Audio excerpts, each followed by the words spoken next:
नमस्कार दर्शक बंधु स्वागत करुच्ची आपण को आकाशवाणी ओडिया न्यूज चैनल को आमको सपोर्ट करने आम चैनल को सब्सक्राइब करंतु एवं मतामत कमेंट और लाइक करंतु जदि वीडियोटी आपण को भल लगुच शेयर करने को भूलु ना। झियो मानक पई खुशी खबर 1 अक्टोबर आरंभ हो लाडली योजना मिल 5,000 टंका। राजधानी दिल्ली रे झियो मानक पई सरकार आनिचंती खुशी खबर। दिल्ली सरकार घोषणा करछन जे लाडली योजना रे प्राय 40,000 हिताधिकारी अक्टोबर 1 तारिख रे पेमेंट पाइबे। सेवा पखवाड़ा समय रे तालकोटरा स्टेडियम रे एक स्वतंत्र कार्यक्रम रे एही राशि बंटन करा जिवो। अनेक परिवार गत किछि मास धरी एही राशि रे अपेक्षा करछंती। एही विलंब को दूर करिवा पई सरकार समस्त जिल्ला रे एक स्वतंत्र जांच अभियान आरंभ करछंती।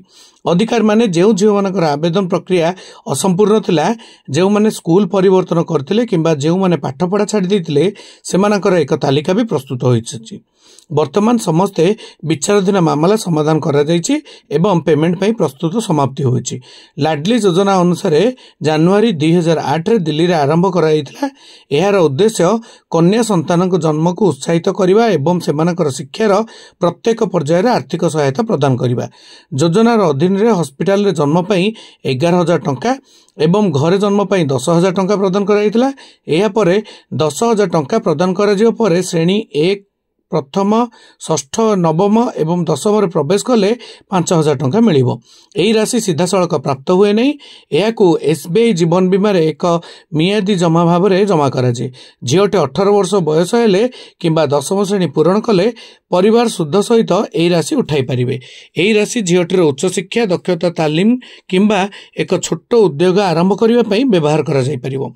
लाडली योजना केवल सेही झियो मानकु लाभ दिए जे माने दिल्ली रे जन्मग्रहण करछंती एवं जो मानकर परिवार अति कम रे 3 वर्ष धरी दिल्ली रे रहउछंती। परिवार वार्षिक आय 1 लाख टंका रु कम हेतिबो एवं केवल 2टी झियो योग्य हेबे। झियोटी दिल्ली सरकार एमसीडी किंबा एनडीएमसी द्वारा अनुमोदित स्कूल रे मध्य नाम लिखाइथिबा आवश्यक। दिल्ली सरकार कहवा अनुसार यही योजना केवल झियो मानक शिक्षा को प्रोत्साहित करबा नुह बरम परिवार रे झियो जन्म पाई एक सकारात्मक परिवेश सृष्टि करिवो। एही पदक्षेप स्कूल छाड़िबा संख्या ह्रास करिवारे एवं सेमानकर भविष्यत पाई आर्थिक सुरक्षा प्रदान करिवारे मध्य सहाय्य करिवो। कन्या संतानक जन्म एवं शिक्षा को प्रोत्साहित करबा पाई भारतर विभिन्न राज्य रे लाडली योजना आरंभ कराइछि। प्रत्येक राज्य सेमानकर आवश्यकता एवं नीति अनुसार विभिन्न समय रे याकू कार्यकारी करथिले। उदाहरण स्वरूप दिल्ली लाडली योजना दिल्ली सरकार जनवरी 1 2008 रे एही योजना आरंभ करथिले। एहार उद्देश्य हेउछि झियो मानकु जन्म ठारू शिक्षा पर्यंत आर्थिक सहायता प्रदान करिबा। लाडली लक्ष्मी योजना मध्य प्रदेश रे एही योजना 2007 रे मध्य प्रदेश रे कार्यकारी होइतिला। एठारे झियो मानकर शिक्षा एवं भविष्यत सुरक्षा उपरे गुरुत्व देइतिला। लाडली लक्ष्मी योजना गोवा सरकार 6 जुलाई 2012 रे एही योजना आरंभ करथिले। एही योजना अधीन रे झियो मानकु विवाह एवं शिक्षा पई आर्थिक सहायता प्रदान करा जाय। मुख्यमंत्री लाडली बहन योजना मध्य प्रदेश रे एही योजना 28 जनवरी 2023 रे कार्यकारी हेबा पई घोषणा कराइतिला। एही योजना माध्यम रे महिला एवं झियो मानकु सीधा सड़क आर्थिक सहायता जोगाई दिया जाउतिला। बीसीसीआई रो नुआ सभापति मिथुन मानस। जातीय सीनियर क्रिकेट टीम रो चयनकर्ता प्रज्ञान ओझा। जातीय सीनियर क्रिकेट टीम रो चयनकर्ता हेउचंती प्रज्ञान ओझा। शिवसुंदर दास को सह द्वितीय ओडिया भाबे चयन कमिटी स्थानित होइचंती प्रज्ञान ओझा। मिथुन मानस बीसीसीआई रो नुआ सभापति होइचंती। बीसीसीआई एजीएम रे निर्द्वंद्व रे निर्वाचित होइतिबा मिथुन मानस जम्मू काश्मीर रो प्रथम व्यक्ति भाबे से बीसीसीआई रो सर्वोच्च पद हासिल करचंती। सेही परि राजीव शुक्ला उपसभापति, देवजीत साइकिया संपादक होइचंती। ए रघुराम भट्ट कोषाध्यक्ष एवं प्रभतेज सिंह भाटिया युग्म संपादक भाबे दायित्व ग्रहण करचंती। अन्यपटे जातीय सीनियर क्रिकेट टीम रो चयनकर्ता होइचंती प्रज्ञान ओझा। शिवसुंदर दास को सह द्वितीय ओडिया भावे चयन कमिटी स्थानित होइचंती प्रज्ञान ओझा। अजित अगरकर अध्यक्षता रे गठित चयन कमिटी स्थान पाइचंती प्रज्ञान। नुआ सदस्य भावे आरपी सिंह सामिल होइतबा समय रे स्थान बजाई रखिचंती अजय। आज भारत पाकिस्तान फाइनल मैच जानतु जितिले मिलिबो केते टंका। एशिया कप 2025 रो फाइनल मैच रविवार सेप्टेम्बर 28 तारिख रे दुबई इंटरनेशनल स्टेडियम रे खेला जिवो। मैच राति 8 रे आरंभ हबो। एही टूर्नामेंट रे भारत और पाकिस्तान मध्य तृतीय थर पई सामना सामनी हेबे।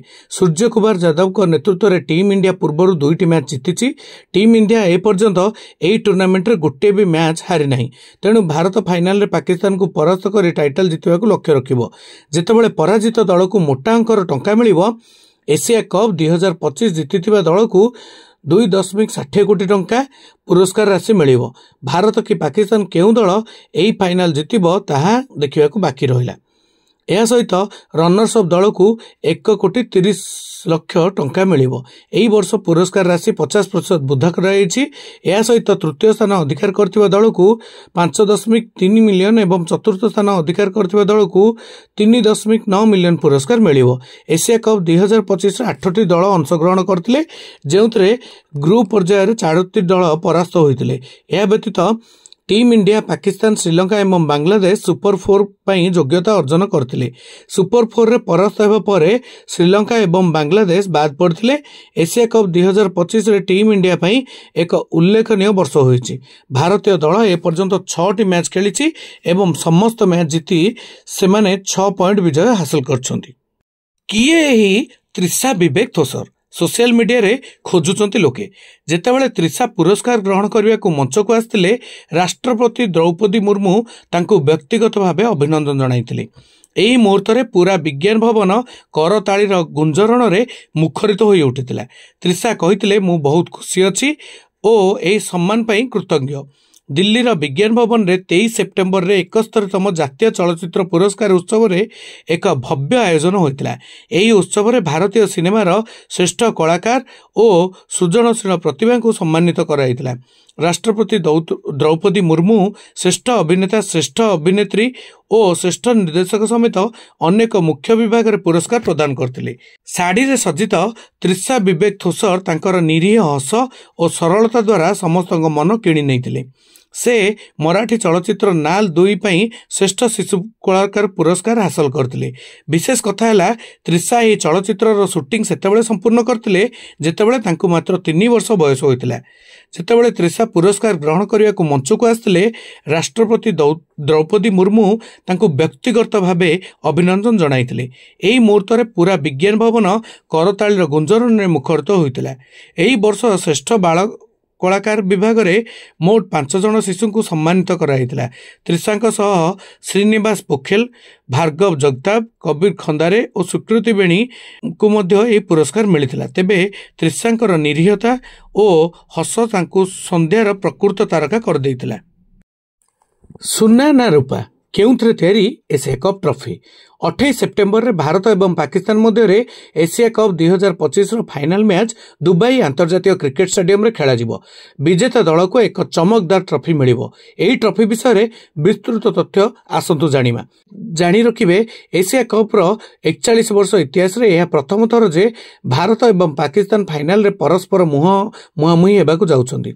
भारत नवम थर पई टाइटल जितबाकू लक्ष्य रखिछि एवं पाकिस्तान तार तृतीय टाइटल पई लक्ष्य रखिछि। विजेता दल एक चमकदार एशिया कप ट्रॉफी सहित पोडियम रे देखियाकू मिलिबो। ब्लॉकबस्टर फाइनल पूर्वरु आमे आपनकू ट्रॉफीर विशेष वैशिष्ट्य गुड़िक विषय रे सूचना प्रदान करछु। एशिया कप ट्रॉफी टूर्नामेंट प्रथमे 1984 मसीह खेला जाइतिला। 2025 मसीह एशिया कप हेउछि टूर्नामेंटर 17तम संस्करण। T20 फॉर्मेट रे खेला होतो एही संस्करण विजेता भारत किंबा पाकिस्तान होई पारंती। एशिया कप आरंभर प्राथमिक उद्देश्य एवं एजेंडा यह थिला जे एशिया देशगुड़िकर क्रिकेट को प्रोत्साहित करिबा। समय एवं विकास सहित यह टूर्नामेंट रे ट्रॉफी मध्य विकसित होइछि। वर्तमान ट्रॉफीर नुआ डिजाइन एक दृढ़ सुना आधार उपर आधारित। प्रशंसक माने भाबुथिले जे सुना परि चमकुथिबा एशिया ट्रॉफी प्रकृत रे सुनारे तयारी कि। गणमाध्यम रिपोर्ट अनुसार एशिया कप ट्रॉफी सुना प्लेटेड धातु रे तयारी होइथिबा बेले एहा एक रूपा स्तर आवृत करा जाइछि। तथापि ବ୍ୟବହୃତ ସୁନା ଏବଂ ରୂପାର ପରିମାଣ ସମ୍ପର୍କରେ କୌଣସି ସଠିକ୍ ସୂଚନା ମିଳିନାହିଁ। ଏହି ଟ୍ରଫି ତିଆରି କରିବାକୁ 400 ଘଣ୍ଟା ସମୟ ଲାଗିଥିବା ରିପୋର୍ଟ ଅନୁସାରେ ଜଣାଯାଇଛି। 12 ଜଣ କାରିଗର ଏକାଠି କାମ କରି ଏହି ଚମତ୍କାର ଏବଂ ଷ୍ଟାଇଲିଶ ଟ୍ରଫି ତିଆରି କରିଥିବାର ସୂଚନା ମିଳିଛି। ଏସିଆ କପ୍ ଟ୍ରଫିର ମୂଲ୍ୟ ସମ୍ପର୍କରେ କୌଣସି ସଠିକ୍ ସୂଚନା ମିଳିନାହିଁ, କିନ୍ତୁ ଏହାର ଡିଜାଇନ୍ ଏବଂ ଅନ୍ୟାନ୍ୟ ବିଷୟକୁ ବିଚାର କଲେ ଏହା ସ୍ପଷ୍ଟ ଯେ ଏହା ବହୁତ ମହଙ୍ଗା ହେବ। ଏହାର ଅନ୍ୟାନ୍ୟ ବୈଶିଷ୍ଟ୍ୟଗୁଡ଼ିକ କହିବାକୁ ଗଲେ ଟ୍ରଫିର ଏକ ଅନନ୍ୟ ଡିଜାଇନ୍ ରହିଛି। ଟ୍ରଫିର ଆଧାରରେ ବିଜେତା ଦେଶଗୁଡ଼ିକର ନାମ ଖୋଦିତ ହୋଇଛି, ଯାହାକୁ ଅଲଗା କରାଯାଇପାରିବ। ଏହି ପଦ୍ମ ଆକୃତିର ଟ୍ରଫି ଏସିଆରେ ଶାନ୍ତି ଏବଂ ଏକତାର ପ୍ରତୀକ ଭାବରେ ଡିଜାଇନ୍ କରାଯାଇଛି। ଭାରତ ବର୍ତ୍ତମାନ ପର୍ଯ୍ୟନ୍ତ 16 ସିଜନ୍ ମଧ୍ୟରେ ଏହି ଟୁର୍ଣ୍ଣାମେଣ୍ଟକୁ ସର୍ବାଧିକ ଥର ଜିତିଛି। ଭାରତ 8 ଥର ଏସିଆ କପ୍ ଜିତିବାରେ ସକ୍ଷମ ହୋଇଛି। ତେଣୁ ସୂର୍ଯ୍ୟ କୁମାର ଯାଦବ ଏବଂ ତାଙ୍କ ଟିମ୍ ଏବେ 9ମ ଥର ପାଇଁ ଏସିଆ କପ୍ ଚାମ୍ପିୟନ ହେବାକୁ ଲକ୍ଷ୍ୟ ରଖିଛନ୍ତି। ଭାରତ 1984, 1988, 1990-91, 1995, 2010, 2016, 2018 ଏବଂ 2023ରେ ଏହି ଟାଇଟଲ ଜିତିବାରେ ସଫଳ ହୋଇଥିଲା। ଭାରତ 2016ରେ T20 ଫର୍ମାଟରେ ଏସିଆ କପ୍ ଚାମ୍ପିୟନ ହୋଇଥିଲା।